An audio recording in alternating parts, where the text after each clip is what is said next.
Yes, na nyangusuza kanezere ko mumeze neza aho uri hose mu bice bigiye bitandukanye iburasirazuba, iburengerazuba, amajyepfo, amajyaruguru. Of course mwenyewe nitwa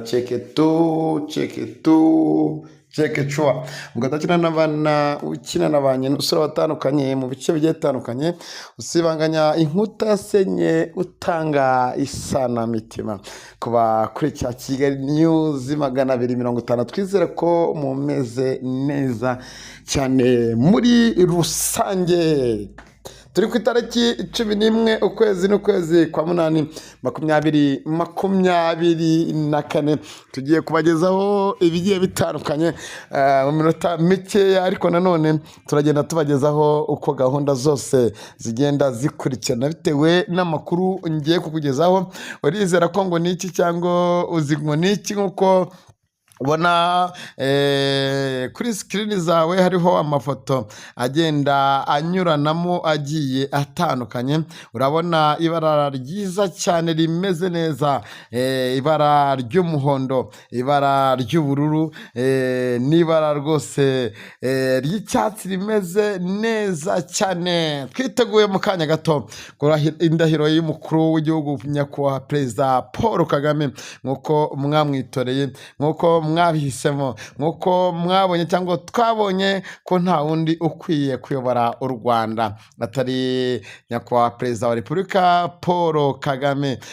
Ariko nanone ukeneye kwamamaza mu bikorwa byacu bigiye bitandukanye, wahamagara kuri nomero iri kuri screen yawe hanyuma bikagenda neza. Ariko nanone ukeneye kuba waba wivuza indwara zigiye zitandukanye za kinyarwanda, ndetse waba wibwe n'ibindi bigiye bitandukanye, hamagara muganga gakondo Mutabazi ahereye mu karere ka Rwamagana. Muhamagare kuri 0788445261. Wamwandikira no kuri WhatsApp, waba ari mu bihugu byo hanze washyiraho please 450 niyo kode y'u Rwanda, bikagenda neza. Nk'uko dutangiye bavuga ati uko wayoboye inkotanyi ukava i Bugande ukinjira Gatuna ukaza paka Nyamijose anyway Kagitumba, murahazi neza n'ahandi hagiye hatandukanye. Nyakubahwa Perezida wa Repubulika Paul Kagame agiye kurahira kuri manda ye ya gatanu ayobora igihugu cy'u Rwanda. Nk'uko ejo bundi hashize mwabibonye neza cyane, aho yatsinze ku majwi 99.18 atsinda abo bari bahanganye.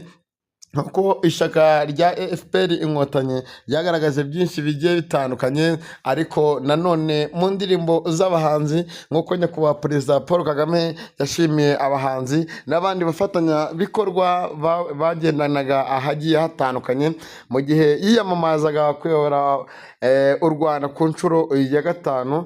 Icyo gihe murabyibuka twamutoye ku itariki 17, kuko ibintu byari bimeze neza cyane, byemeze neza biryoshye.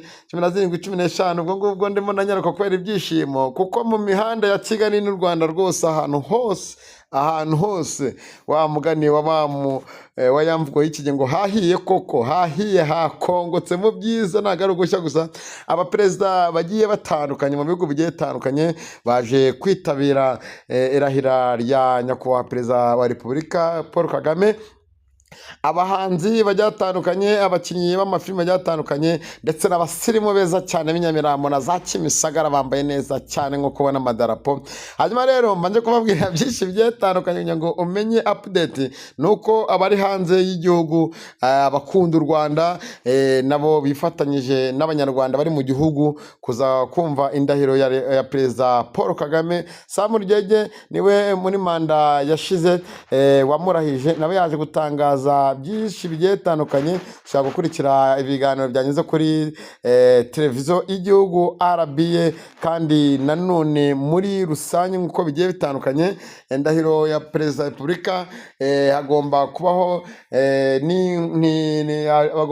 sinzi indabyo gatoya.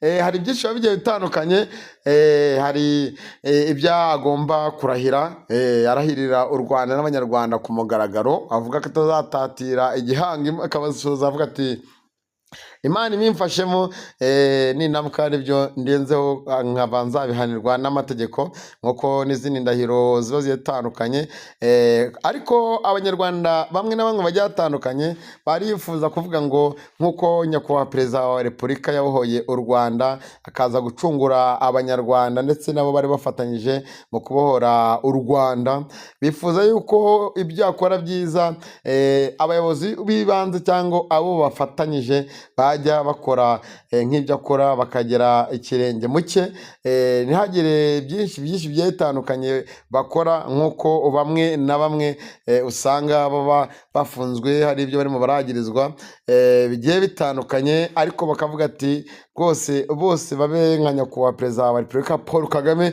Natwe urubyiruko kandi tugomba kugira gute, tugomba kuba imbaraga z'igihugu zubaka kandi vuba tugakura amaboko mu mufuka, twirinda icyatuma u Rwanda n'abanyarwanda twakongera gusubira mu byahise. Mu minota 7 yonyine niyo nari ndimo ndakwereka uburyo stade rwose abantu bambaye neza, nkwereka ko mu kanya gato bamwe bageze muri stade ngo saa 8 z'ijoro, abandi bavuye imihanda igiye itandukanye na n'isaha baracyari muri stade nyuma yuko abayobozi bagiye batandukanye barimo kugenda bakomeza baza, ndetse n'umwanya kwa perezida wa repubulika Paul Kagame uza kugera akaza kurahira. Turaza kubibumvisha uko byari bifashe, twizere ko kandi mumeze neza. Mwakoze subscribe, like, share ndetse na comment ku kiganiro news 25. Mwameze mbashimire mu kiganiro cyabanjira iki ngiki ko mwakitabiriye, mukomeze mukitabire bigiye bitandukanye, hanyuma nanjye ndagaruka mu kanya nkubwira ku zindi gahunda aho zigeze.